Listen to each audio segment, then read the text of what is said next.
Bien, la paz del Señor con todos. Amén. Vamos a comenzar la clase de hoy. Han recibido el material, tienen el material juntamente con ustedes. La clase de hoy es la iglesia de Antioquía de Siria. Esa es la clase que vamos a estar estudiando hoy, y hago la aclaración: Antioquía de Siria, porque hay una Antioquía de Pisidia, para que no la vayamos a confundir. Es Antioquía de Siria. Tenemos en el material una gráfica, un mapa, para que podamos ubicar dónde estaba ubicada esta iglesia en relación a Jerusalén y en relación a la región de donde procedían todos los que se habían quedado en Jerusalén por causa de Shavuot, ¿recuerdan? Y quiero leer nuevamente Hechos capítulo 2, versículo 8 al 11, para que juntamente vayamos identificando las regiones y podamos ver desde dónde estaban llegando, o desde dónde llegaron todos estos que originalmente se hospedaron, se quedaron en Jerusalén. Leo Hechos capítulo 2, versículo 8 al 11. ¿Cómo pues les oímos nosotros hablar cada uno en nuestra lengua en que somos nacidos?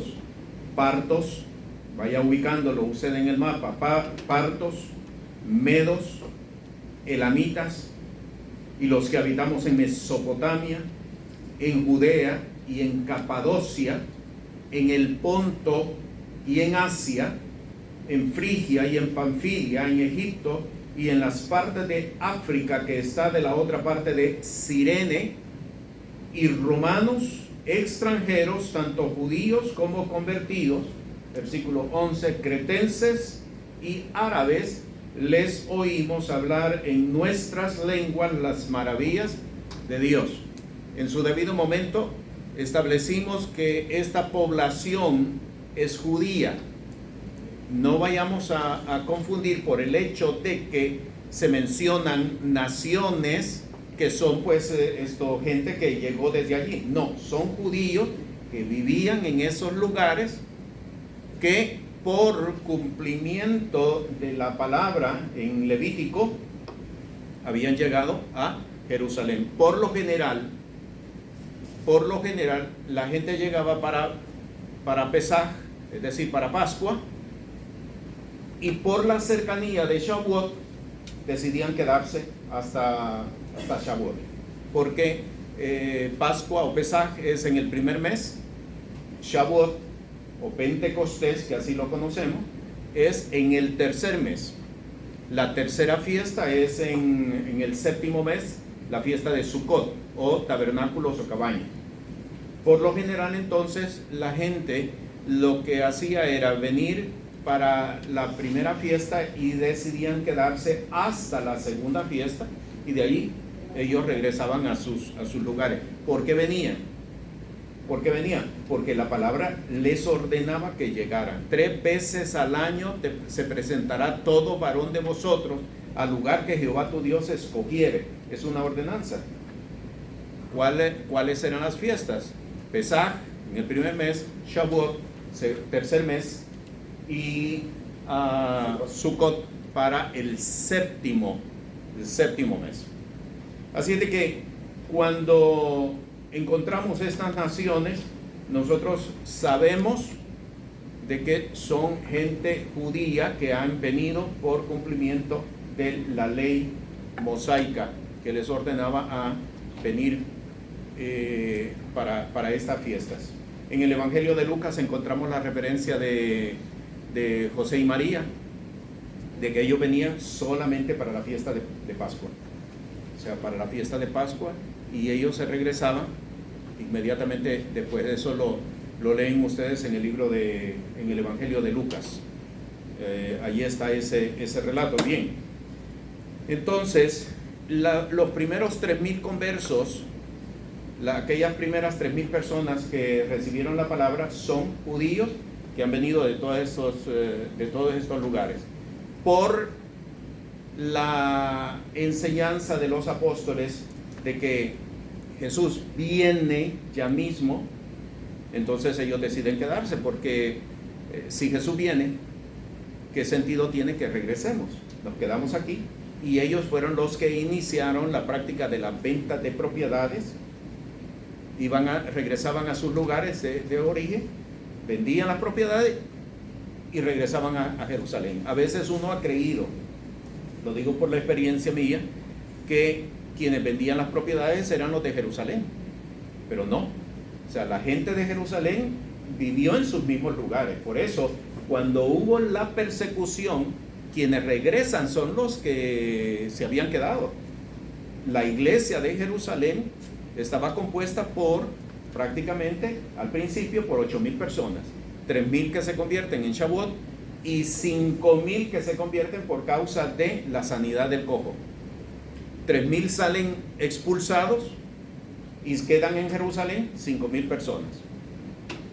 Así es de que vamos definiendo entonces que la iglesia de Jerusalén es netamente judía. Y esto es bien importante poderlo entender, que es netamente judía.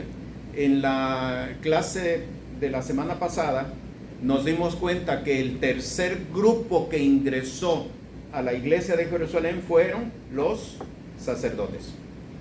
Hubo una clase sacerdotal y entre ellos fariseos que ingresaron a la iglesia, que la hicieron todavía mucho más judía. ¿Ve? Así que no perdamos de vista esto. Cuando entonces vamos a Hechos capítulo 6, versículo 5, y plugo el parecer a toda la multitud y eligieron a Esteban, varón lleno de fe y de Espíritu Santo, y a Felipe, a Prócoro, a Nicanor, a Timón y a Pármenas, y finalmente y a Nicolás, prosélito de Antioquía. Hago esa referencia para que nosotros veamos que la iglesia de Antioquía se fundamentó en gente judía y prosélitos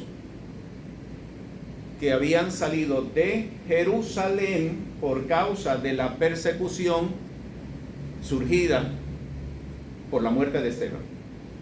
Así es que tenemos una población judía en Antioquía de Siria, una población judía pero no neta de Jerusalén, que aunque son judíos, pero no tienen las costumbres arraigadas como uno nacido en Jerusalén, porque han vivido en el exilio todo este tiempo. Pero hay algo que es bien importante que quiero destacar, y lo vimos en la clase anterior, es el hecho de que cuando ellos salen con doctrina y salen con administración. ¿Se recuerdan que vimos en la clase pasada lo que sucedió en Hechos capítulo 6? Que los griegos murmuraban de que sus viudas eran abandonadas en el servicio de sus viudas. Y entonces allí Pedro dice, no es justo que nosotros atendamos las mesas y que dejemos la palabra. Y escogen a 7 diáconos, 7 servidores. Ok, esto lo que nos hace entender es que la iglesia de Jerusalén desarrolló estrategias de administración. Y esto es bien importante. No es solamente el hecho de ver, bueno, se quitaron un problema de encima, porque cuando ustedes miran en el mismo capítulo 6, se dan cuenta que eso provocó que los sacerdotes también entraran a la iglesia de Jerusalén. Si no hay estrategia de administración, otros no podrán entrar. Fíjense bien lo que estoy diciendo. Si no hay estrategias de administración, otros no podrán entrar. ¿Ve? Y esto es lo que provoca el valor de Hechos capítulo 6, que ellos implementaron prácticas y estrategias de administración de tal forma, y ahora empezamos, de tal forma que cuando estos salen de Jerusalén y una gran mayoría se ubica en Antioquía, llevan doctrina y llevan administración. En otras palabras, iban bien preparados. Iban bien preparados. O sea, salen de aquí, se ubican allá sin ningún problema. Cosa que no fue lo que sucedió con Jerusalén. En Jerusalén tuvieron que ir desarrollando en el camino las cosas. Mientras que Antioquía, una iglesia que ya está formada y se ubica sin mayor problema. Bien, así es que la iglesia de Antioquía, repito, nace como resultado de un nutrido grupo de esparcidos que llegan hasta el lugar y comparten la palabra con los griegos. Hechos de los Apóstoles, capítulo 11. Vamos a leer desde el versículo 19 hasta el versículo 30. Y aquí lo vamos a ir viendo mucho más evidente. Y los que habían sido esparcidos por causa de la tribulación que sobrevino en tiempo de Esteban, y aquí me quiero detener porque quiero destacar lo que la semana pasada también dijimos, y es el hecho que dentro de la iglesia se desarrolla un concepto doctrinal de que todo evento no es para destrucción de la iglesia. Todo evento lo que significa es una transición de etapas. Y esto es bien importante. Todo evento es una transición de etapas. Y eso es algo que nosotros tenemos que aprender. Porque los eventos, por lo general, en nuestro tiempo, son detentes.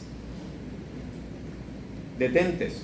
Cuando algo sucede, hace unos días, un pastor me escribe y me dice, me cuenta de que un hermano colaborador de él falleció.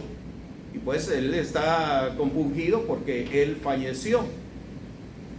Y entonces le digo, este evento lo que está marcando es una etapa nueva en tu ministerio. ¿Ve? Entonces los eventos no pueden ser interpretados como un detente. Dios no quiere que yo me vaya por allí. No podemos nosotros entenderlo de esa manera. Un evento, y es el caso aquí, el caso de Esteban, un evento lo que marca es una transición de etapas. De etapas. Y el mayor problema que la iglesia ha tenido en el tiempo es que no sabe transicionar. No sabe transicionar. Un ejemplo de ello bien claro es el caso de la pandemia. Ustedes lo han visto claramente. Hay muchas congregaciones que no supieron transicionar y por lo tanto no pudieron seguir avanzando. Bien, seguimos entonces. Y los que habían sido esparcidos por causa de la tribulación que sobrevino en tiempo de Esteban, anduvieron hasta Fenicia y Cipro, que es Chipre, y Antioquía. Tomen nota de esos lugares, por favor, porque más adelante nos van a servir. Fenicia, Chipre, Antioquía, no hablando a nadie la palabra, sino solo a los judíos. Versículo 20. Y de ellos unos varones ciprios y sirenenses. Si usted ubica esas dos regiones en el mapa, se va a dar cuenta que Cirene es África y Chipre pues es una isla. Usted lo ubica allí mismo en el mapa. Pues unos varones de Chipre y de Cirene, es decir, de África, los cuales como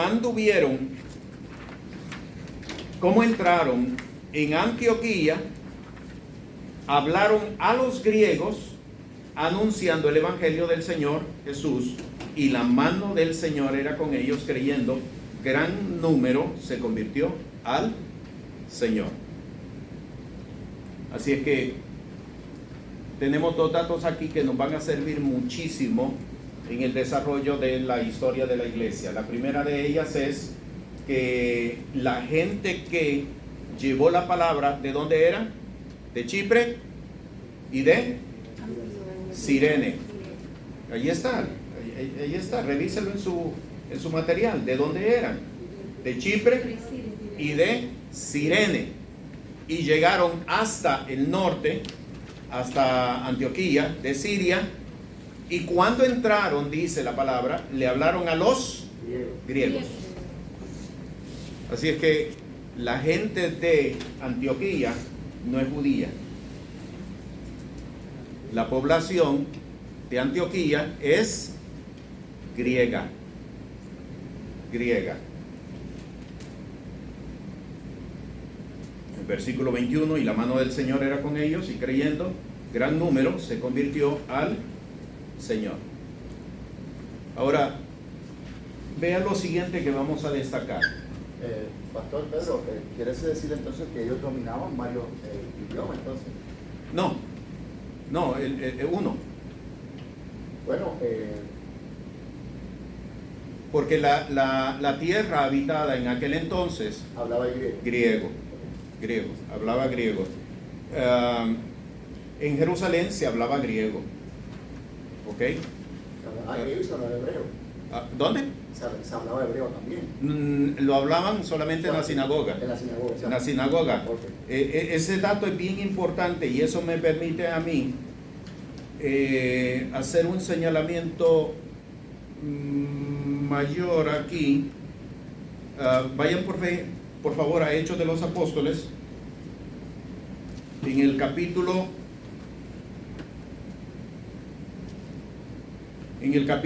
22. Capítulo 22, allí lo dice claramente. Vean lo que dice. Vamos a leer desde el 21, versículo 39, 37, por favor. Y como comenzaron a meter a Pablo en la fortaleza, dice al tribuno: ¿me será lícito hablarte algo? Y él dijo: ¿sabes griego? Pero, discúlpame, pastor, 22, 37. No, estoy en el 21, 37. Voy al 21, 37 y luego termino en el capítulo 22. 21, 37. Y como comenzaron a meter a Pablo en la fortaleza, dice al tribuno: ¿me será lícito hablarte algo? Y él dijo: ¿sabes griego? ¿No eres tú aquel egipcio que levantaste una sedición antes de esos días y sacaste al desierto 4,000 hombres salteadores? Entonces dijo Pablo: yo de cierto soy hombre judío, ciudadano de Tarso, ciudad no obscura de Cilicia, empero te ruego que me permitas que hable al pueblo. Y como él se lo permitió, Pablo, estando en pie en las gradas, hizo señal con la mano al pueblo, y hecho grande silencio, habló en lengua hebrea, diciendo: varones, hermanos y padres, oíd la razón que ahora os doy. Note el versículo 2. Y como oyeron que les hablaba en lengua hebrea, guardaron más silencio. Ahí está bien claro, ¿no? El hebreo para ellos era únicamente la lengua de la sinagoga, porque la Torá se leía en hebreo. O sea, hasta este momento solamente hay una traducción del Antiguo Testamento. ¿Cuál es? Lo señalé en un momento: la Septuaginta, que fue traducida al griego, pero no se usaba para leerla en las sinagogas. En las sinagogas la palabra se leía en hebreo, y ellos lo único que hacían en hebreo es leer la palabra. En el diario vivir de todo mundo era griego. ¿Ok? Ahí está claramente. De hecho, un poco más adelante quiero hacer una anotación con respecto al nombre de Cristo Jesús. Quiero hacer una anotación un poquito más adelante, no en este momento, pero un poquito más adelante. Así de que el griego es el idioma de todos en las regiones donde se había establecido la civilización griega. Porque, como lo vamos a ver en la próxima clase, cuando Pablo en sus viajes apostólicos, no misioneros, apostólicos, en sus viajes apostólicos llega a ciertos lugares, ya hay un idioma que no es el griego. Y la estrategia del apóstol para poder avanzar en las regiones es llamar a la gente de esos lugares, entiéndase Timoteo. ¿Por qué Pablo toma a Timoteo? ¿Para instruirlo en el ministerio? No. Estrategias. ¿Por qué Pablo toma a Timoteo? Pablo lo toma porque el muchacho conocía los idiomas de las regiones a las cuales él iba a ir. Eso lo ve usted en Hechos capítulo 16, Hechos 16 y 17. Dice, y hablando en lengua licaónica, que ya Pablo no manejaba ese idioma, así que cómo él incursionó en todos esos lugares. Vente, Timoteo, vente, Tito, vente conmigo. ¿Ok? Pablo fue un hombre de estrategias. Un hombre de estrategias. Ahora, si usted se está ubicando, la iglesia de Antioquía adoptó desde sus inicios fundamentos estratégicos. Fundamentos estratégicos. ¿Para qué? Para introducir el evangelio en otras regiones, no pensando en evangelizar a los gentiles. Esa idea todavía no la integre en su concepto. No están pensando alcanzar los gentiles. Ellos lo que están pensando es alcanzar, y lo voy a decir desde ahora, alcanzar a todos aquellos que yo esparcí por las regiones. Pablo. ¿Por qué Pablo desciende a Chipre? ¿Por qué Pablo va a Derbe? ¿Por qué Pablo va a Listra? ¿Por qué? Buscando todos aquellos que por su causa, por la persecución que él desarrolló, se habían ido por todos esos lugares. Por eso yo le dije, póngale mucha atención a los lugares, porque los lugares nos están dando detalles bien importantes para poder entender cómo es que se desarrolla y cómo es que corre el evangelio. O sea, en este momento, si nosotros nos estamos ubicando, si fuéramos nosotros no tenemos estrategias de evangelización. No tenemos estrategias de evangelización. ¿Por qué razón? Uno, ¿por qué? Porque no estamos partiendo de la palabra. No estamos partiendo de la palabra. Estamos partiendo de otros conceptos. Por eso la asignación que usted me va a entregar al final, usted tiene que estarse confrontando con de dónde estoy derivando el conocimiento que yo tengo en este momento. ¿Ve? Porque estamos integrando en muchos de los casos hasta conocimiento comercial que no nos es permitido a nosotros hacerlo. ¿Por qué no somos contundentes? ¿Por qué la iglesia no ha sido contundente? No ha sido contundente. ¿Por qué? Porque no estamos partiendo de la palabra. Estamos integrando conocimiento comercial, conocimiento filosófico que no nos es lícito hacer. ¿Ok? Entonces, nos damos cuenta entonces aquí que el idioma que ellos conocen, con el cual ellos comparten, es el griego. Es el griego. Esta iglesia, la iglesia de Antioquía, tiene entonces fundamentos griego-farisaicos. ¿Por qué griego-farisaicos? Versículo 22 ahora. Estoy en el capítulo 11. Vaya al versículo 22. Y llegó la fama de estas cosas a oído de la iglesia que estaba en Jerusalén, y enviaron a Bernabé que fuese hasta Antioquía. Me detengo un momentito. ¿De dónde es Bernabé? ¿De dónde es Bernabé? Eso ya lo vimos. ¿De dónde es Bernabé? No, Bernabé no es de Antioquía.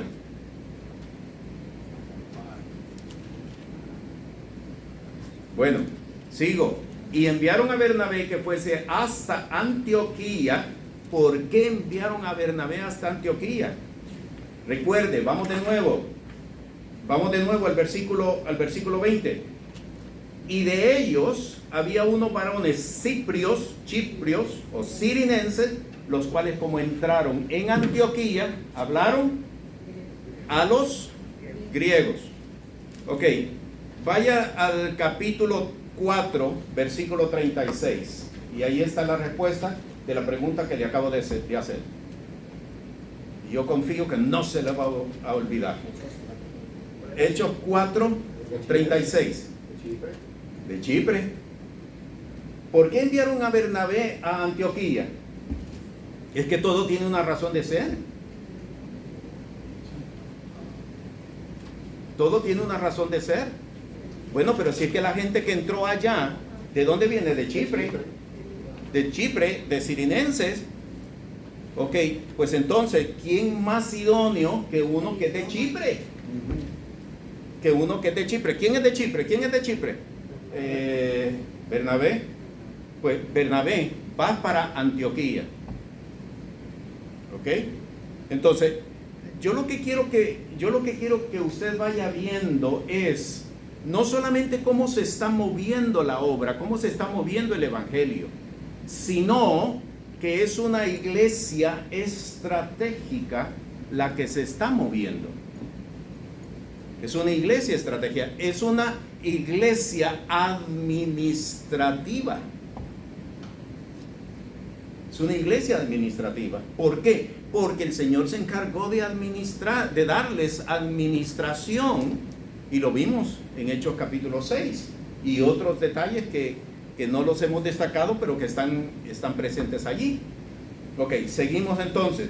Enviaron a Bernabé que fuese hasta Antioquía, el cual, como llegó y vio la gracia de Dios, se regocijó y exhortó a todos los que permaneciesen, a que permaneciesen en el propósito del corazón en el Señor, porque era varón bueno, lleno del Espíritu Santo y de fe, y mucha compañía fue agregada al Señor.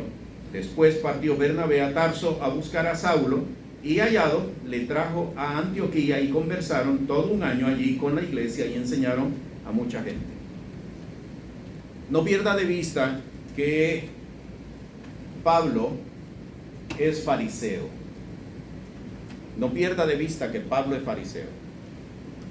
Porque cuando Pablo sirve al Señor, no abandona su conocimiento. No abandona su conocimiento. Lo depura, es otra cosa, pero no abandona su conocimiento. De hecho, si ustedes revisan 1 Timoteo, si ustedes revisan la epístola a Timoteo, se van a dar cuenta que los requisitos que el apóstol está proponiendo allí para los diáconos, para los que buscan servir al Señor, son tomadas precisamente de allí. ¿Ven? Entonces, Pablo y Bernabé, que al principio, si ustedes revisan la redacción, se va a dar cuenta que presentan a Bernabé primero y a Pablo después. Bernabé y Pablo, Bernabé y Pablo, Bernabé y Pablo. De momento, Pablo y Bernabé, Pablo y Bernabé. Hubo una transición. Hubo una transición. Entonces, la iglesia de Antioquía es un nutrido grupo de griegos.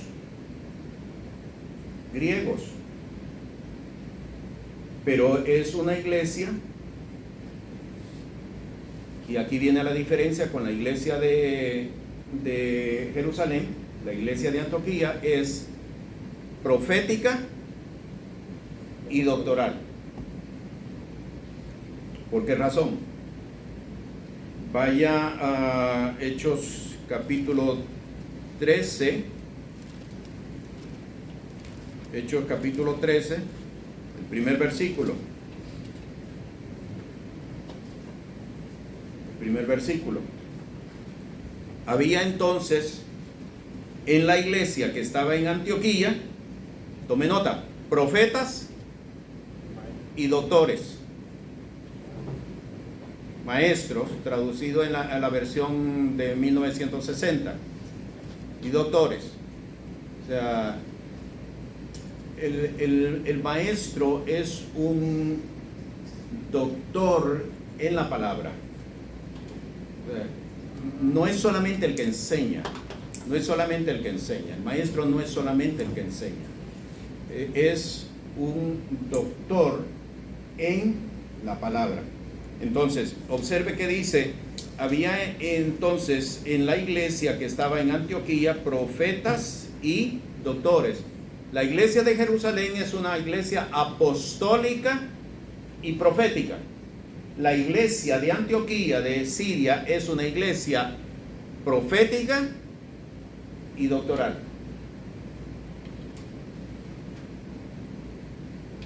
Y doctoral. ¿Tiene mérito que digamos esto? Sí, tiene mérito, bastante mérito. Bastante mérito. ¿Por qué?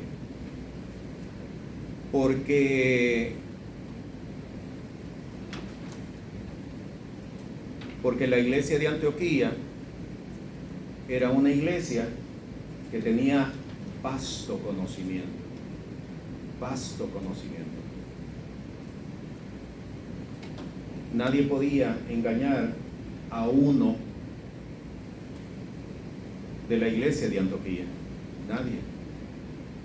Porque habían sido instruidos, enseñados hasta la saciedad. ¿Ok? Bien.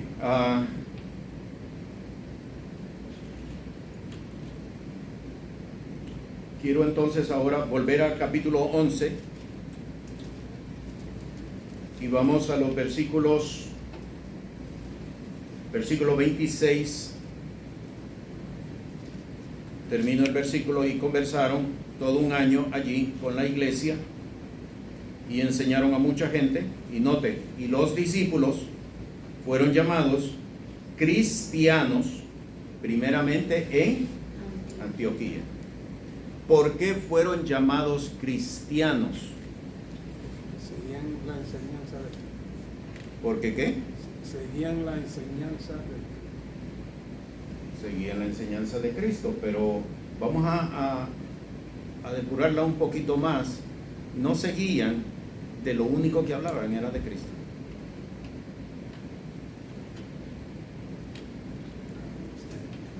De lo único que hablaban era de Cristo. O sea, es una iglesia, en ese sentido, una iglesia que enseñaba a través de todas sus conversaciones con todos. Como decir cristocéntrica. De cierta manera, porque lo que hablaban era de Cristo. Era cristocéntrica porque hablaban de Cristo, pero de lo único que hablaban era de Cristo. O sea, estaban en el mercado. Cristo. O sea, no le hablaban de filosofía, no le hablaban de Sócrates, no le hablaban de Platón, no le hablaban de nadie de eso. Cristo. ¿Para qué necesitas algo más? Cristo, Cristo, Cristo, Cristo. Entonces, la deformación es cristianos. Voy a hacerles circular cómo se escribe Cristo Jesús o Jesús Cristo en griego. La palabra Cristo propiamente es Christos. O sea, la palabra Jesús es Jesús, doble I, Jesús. Lo que sucede es que la primera es una iota y la otra I es una Y. ¿Ve? Cuando lo transliteran resulta Jesús. ¿Se recuerdan ustedes que dice que ni una J, ni una tilde, ni una J, ni una iota? Es la palabra, el nombre de la palabra del término en griego, ninguna iota. Entonces, Jesús y Jesús. Cristo, Christos. Esa es la palabra. Entonces, ahora, lo que yo quería decirle y la razón del por qué les estoy pasando esa hoja es para mostrarles a ustedes que en el tiempo de Jesús y en el tiempo de la iglesia no se hablaba de Yeshua, no se hablaba de Yeshua, porque lo que hubiera sucedido es que entonces no hubieran sido llamados cristianos, porque el idioma en que se hablaba en ese momento era el griego. Así que no podemos nosotros, volvamos a las raíces hebreas, y si volvemos a las raíces hebreas, entonces vamos a estar más cerca de la revelación. No, porque la revelación no tiene que ver con lenguaje, no tiene que ver con idioma, porque la revelación es del Espíritu, del Espíritu. ¿Ve? Lo estamos entendiendo. Y esta información que tenemos aquí, los discípulos fueron llamados cristianos primeramente en Antioquía, nos sirve a nosotros para entender que el idioma es el griego. Ese idioma es el griego. Por eso la deformación más adelante de cristianos. Dicho sea de paso, no era una forma hasta cierto punto de honra o de mérito. Llamarlos cristianos no era ninguna forma de honra ni de mérito. Era de burla.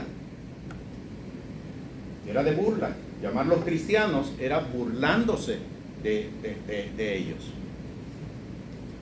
¿Nos estamos ubicando? Bien, vamos hasta el versículo 27 ahora. Y en aquellos días descendieron de Jerusalén profetas a Antioquía, y levantándose uno de ellos, llamado Ágabo, daba a entender por espíritu que había de haber una grande hambre en toda la tierra habitada, la cual hubo en tiempo de Claudio. Entonces los discípulos, cada uno conforme a lo que tenía, determinaron enviar subsidio a los hermanos que habitaban en Judea, lo cual asimismo hicieron, enviándolo a los ancianos por mano de Bernabé y de Saulo. Ok, así que en ese sentido ya tenemos dos iglesias bien definidas, y hasta cierto punto dos iglesias capital, sedes, la iglesia de Jerusalén y la iglesia de Antioquía. ¿Qué pueblo es el que estamos recogiendo? Judíos en Jerusalén, griegos en Antioquía. No podemos hablar todavía de gentiles. No podemos hablar todavía de gentiles. Pero son judíos griegos, no son Greeks. Greek. Son griegos. Son griegos, son helénicos. Los griegos son gentiles, ¿no? No, lo que sucede es que la palabra gentil no se refiere al hecho de que No eres hebreo. judío o gentiles. No se refiere al hecho. O sea, gentiles más bien son aquellos paganos, el vulgo, el que no tiene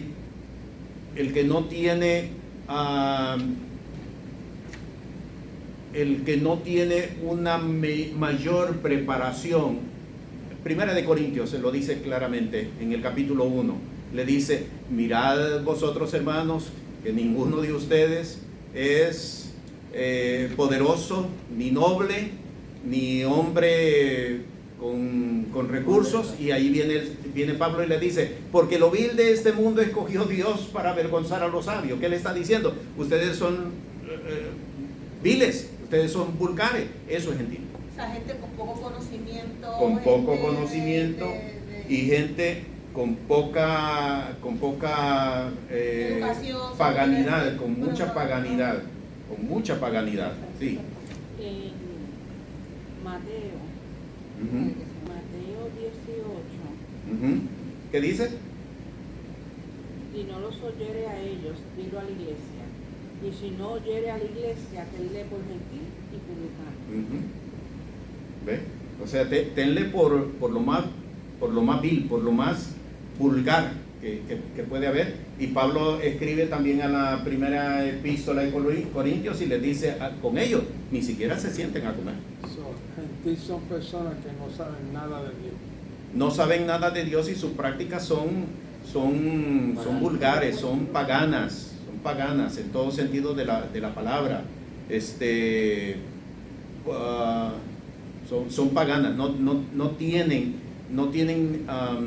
su religión es vulgar, pagana. Pues yo no puedo clasificarnos a nosotros como gentiles entonces, porque conocemos algo de Dios. Bueno, en ese sentido, nosotros estamos en una posición todavía mucho más delicada. Y ahí entra Romanos capítulo 1, porque habiendo conocido a Dios, no le honraron como a Dios. ¿Ve? En ese sentido, estamos en una posición mucho más delicada. La demanda para digamos, los que no caemos en esa clasificación es mucho mayor. Bien, entonces tenemos entonces a la iglesia de Antioquía como una iglesia netamente griega. Ahora, ¿por qué llevaron a Pablo? Y esto es obra del Señor, no es obra de Bernabé. ¿Por qué el Señor introduce a Pablo entre los griegos? ¿Por qué? Número uno, no solamente porque lo está preparando a Pablo, sino porque está combatiendo la filosofía. O sea, aquí hay una preparación doble. La preparación es para Pablo. Pero está combatiendo la filosofía. ¿Por qué? Porque si son griegos, son gente de tendencia a la filosofía, porque es lo único que ellos conocen.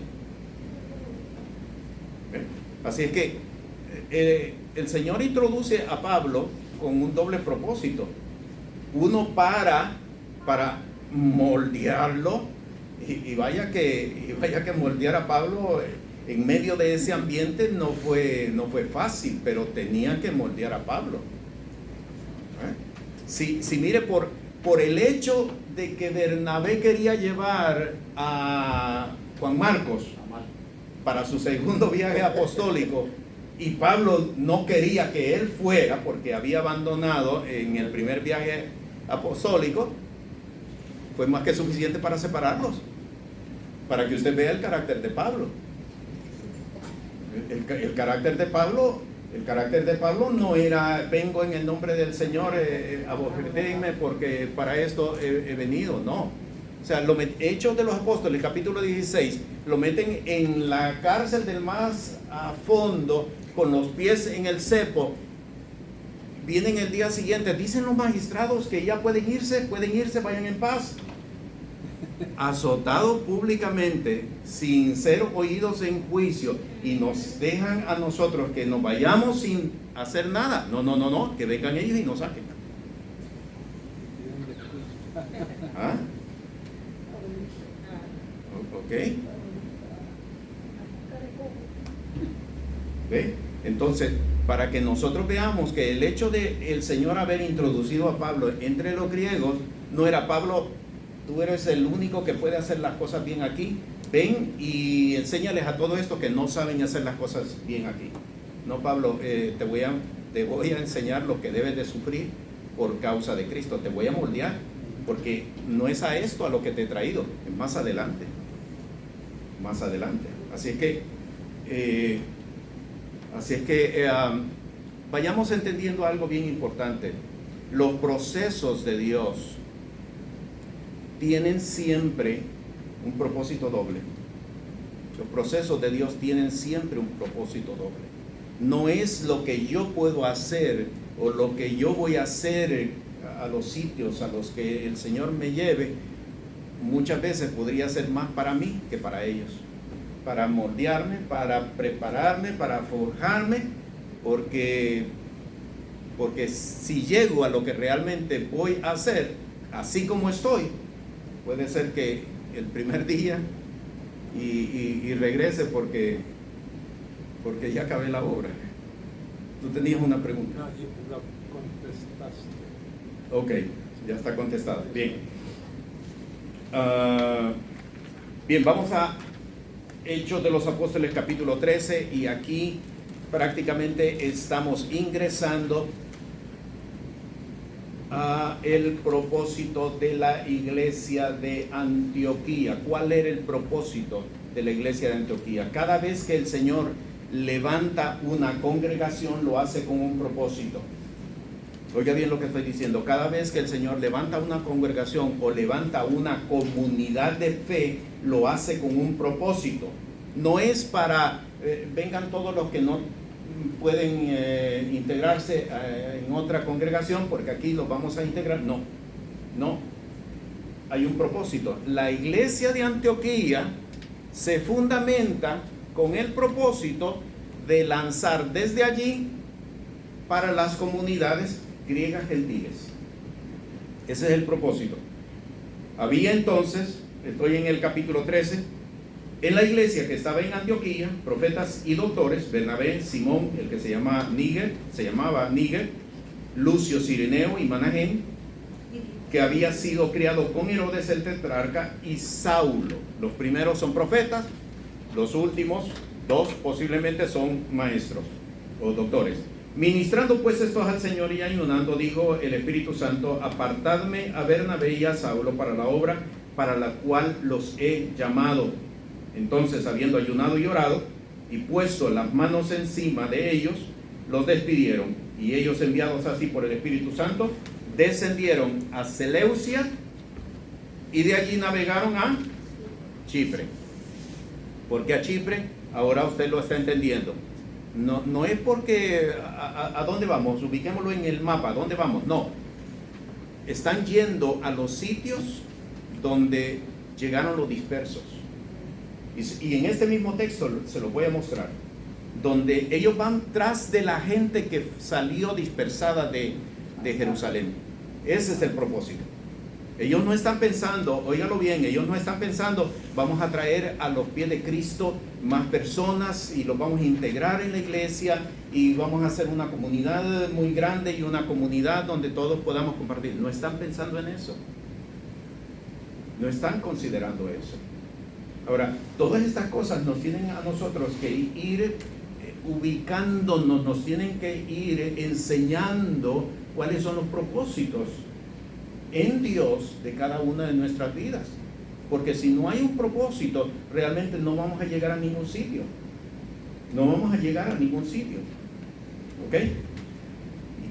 Y llegados a Salamina, anunciaban la palabra de Dios en la sinagoga de los judíos, y tenían también a Juan en el ministerio. Este es Juan Marcos, el sobrino de Bernabé. Y habiendo atravesado toda la isla hasta Pafo, hallaron un hombre mago, falso profeta, judío, llamado Bar Jesús, el cual estaba con el procónsul Sergio Paulo, un varón prudente. Este, llamando a Bernabé y a Saulo, note lo que dije al principio, primero Bernabé y después Saulo. Primero Bernabé y después Saulo. Y esto es bien importante porque después hay un cambio, y esta transición, un hombre de Dios tiene que estar dispuesto a aceptar las transiciones, no verlo como marginación, porque no es una marginación, es sencillamente que el Señor está utilizando a quien Él decide utilizar en ese momento. ¿Ok? Esto es bien importante.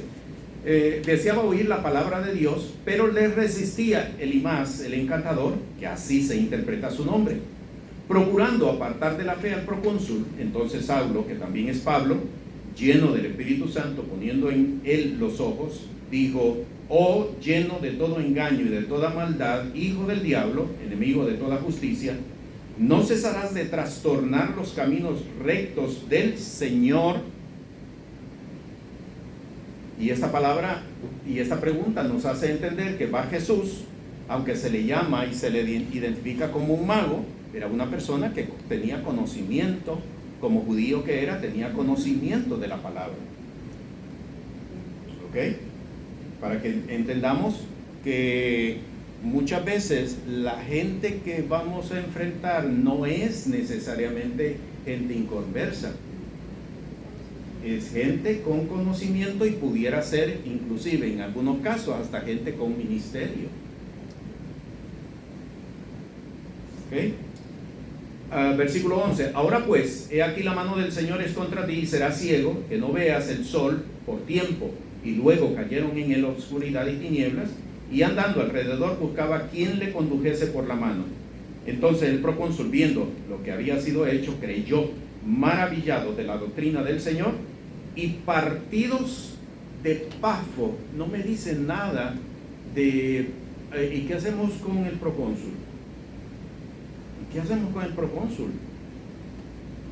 O sea, el hombre ha recibido la palabra, el hombre ha sido impactado, ha recibido la palabra. ¿Qué hacemos con el procónsul?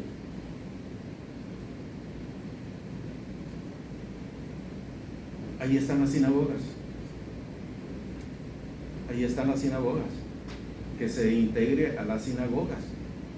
Hasta este momento no estamos, fíjese bien lo que estoy diciendo, no estamos fundando iglesias, no estamos fundando iglesias. Pablo no está fundando iglesias, porque no es esa la actividad ni la misión que ellos están llevando. Ahora, aquí hay un dato bien interesante, versículo 13. Y partidos de Pafo, Pablo y sus compañeros arribaron a Perge de Panfilia. Si usted lo ubica en el mapa, eso es Asia Menor, lo que hoy es Turquía. Dice: y partido de Pafo, Pablo y sus compañeros arribaron a Perge de Panfilia. Y allí es precisamente desde donde donde Juan Marcos se regresa a Jerusalén. Ok, pregunto: ¿quiénes y cuántos son los que están viajando? ¿Quiénes y cuántos son los que están viajando? Al frente está Pablo y Bernabé, pero hay otros compañeros. Y estamos Marco. Ok, si hacemos números, estamos Saulo, Pablo y Bernabé y Juan Marcos. 3.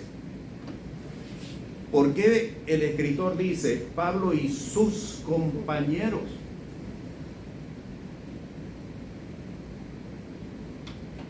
Porque a ese momento Pablo era el líder del grupo. Ok, son compañeros 2 personas y para colmo se regresa a Jerusalén Timoteo. Son multitud, 2 personas. La palabra, no sé si me estoy dando a comprender, la palabra compañeros me está hablando de gente, de grupos, de multitud, más de 3. Porque de lo contrario hubiera dicho Pablo, Bernabé y Juan Marcos arribaron a Perge, pero dice Pablo y sus compañeros. Lo que sucede es que cuando empiezan a encontrar a los esparcidos, se van agregando a ellos y van caminando.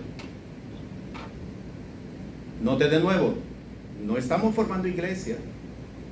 No estamos formando iglesia. Y esto es algo que tiene a nosotros que establecernos como un reto. Cuando compartimos el Evangelio, ¿cuál es el propósito que tenemos cuando compartimos el Evangelio? Enseñar. Llevar las Ganar buenas almas para nuevas. el Señor. Exacto, pero defíname, porque ganar almas para el Señor, ¿qué significa? Bueno, que poner también con la visión de uno, añadir y seguir corriendo con la misma visión. Exacto, pero dejarlos afuera. ¿Qué es lo que pretendemos cuando estamos compartiendo el Evangelio? Invitarlo que se una. Eso mismo, ninguno de nosotros, oiga bien, ninguno de nosotros comparte el Evangelio para decirle, vete y que te vaya bien. Ninguno de nosotros. Compartimos el Evangelio para que vengan, para que se integren a la comunidad a la cual nosotros pertenecemos. En muchos de los casos ni siquiera les compartimos el Evangelio. Ven a mi iglesia, porque el propósito es traerte a mi iglesia. Nos estamos ubicando. Esto nos tiene a nosotros que confrontar que el propósito de compartir el Evangelio no es atraer a la gente a una congregación, no es integrarlo a una comunidad de fe. ¿Sabe por qué? Porque eso lo que nos está diciendo es que no hemos sido contundentes impartiéndoles el mensaje. Porque si ellos tienen el mensaje, van a poder vivir la vida de fe en Cristo Jesús donde quiera que ellos estén. Nos estamos ubicando, nos cuesta ubicarnos, yo sé, nos cuesta ubicarnos, porque no ha sido ese el rol que desarrollamos hasta este momento. Pero tenemos que aprender a hacer transiciones, porque a los tiempos a los cuales nos estamos acercando, tenemos nosotros que saber transicionar. Así que, de hecho, Pedro, disculpa que me interrumpa, una de las cosas que yo hablé cuando comenzó la pandemia es que hay gente que lo único que conoce es la vida dentro de las cuatro paredes. Y esa gente que no se pudo congregar, muchos de ellos se quedaron fuera, porque no tenían una vida en Cristo, o sea, no tenían una relación, y dependían de que había que dar un culto, dependían de que tenían que llegar a la casa cuando no se podía, pero se podía seguir sirviendo al Señor, ¿entiendes? Se podía seguir teniendo la relación con Cristo. Mucha gente se quedó fuera. entonces, esto nos está llevando a entender que en muchos de los casos el pueblo no conoce a Dios, porque el pueblo que conoce a Dios se va a mantener donde quiera que esté, donde quiera que esté. O sea, no es apartado aquel que no asiste a la iglesia. Esos son conceptos que nosotros tenemos que ir depurando. Estoy apartado, y con eso le está diciendo es que no está asistiendo a ninguna iglesia. Pero estás caminando con el Señor. Bueno, es que lo único que yo he aprendido es a través de la iglesia. Mi relación con Dios es a través de la iglesia, lo cual no debe de ser así. La relación con Dios no puede ser ni a través de una persona ni a través de una institución. Iglesia como institución. ¿Ok? Así que, ¿qué es lo que nosotros estamos encontrando? Que finalmente recogen a la gente que está siendo esparcida o que había sido esparcida y que comienzan a caminar con ellos. Por eso dice allí Pablo y sus compañeros, porque iban más de dos, posiblemente tres o más. Así que cuando ustedes terminan la lectura, se dan cuenta que cuando el apóstol está regresando a Antioquía, dice la palabra que les dejaron ancianos entre ellos. ¿De dónde salieron los ancianos? De esa gente que ellos recogieron en Chipre, en este caso, y los instalaron como ancianos en esos lugares. ¿Ok? Así que aquí tenemos entonces la iglesia de Antioquía, Y note, de Antioquía nos vamos a mover, ya para la próxima semana, nos vamos a estar moviendo para las iglesias gentiles, que son el resultado de los viajes apostólicos del apóstol Pablo. Aquí terminamos el primer viaje apostólico, y cuando entremos al segundo viaje apostólico nos vamos a dar cuenta que hay una transición, inclusive hasta de revelación en el apóstol Pablo. Bien, gracias mi Señor te damos, porque tú nos instruyes por medio de tu palabra. Tu Espíritu, oh Dios, nos redarguye para ubicarnos en los lugares espirituales que tú, oh Dios, has determinado para cada uno de nosotros. En el nombre de Jesús entregamos este tiempo, Señor. Amén. Amén.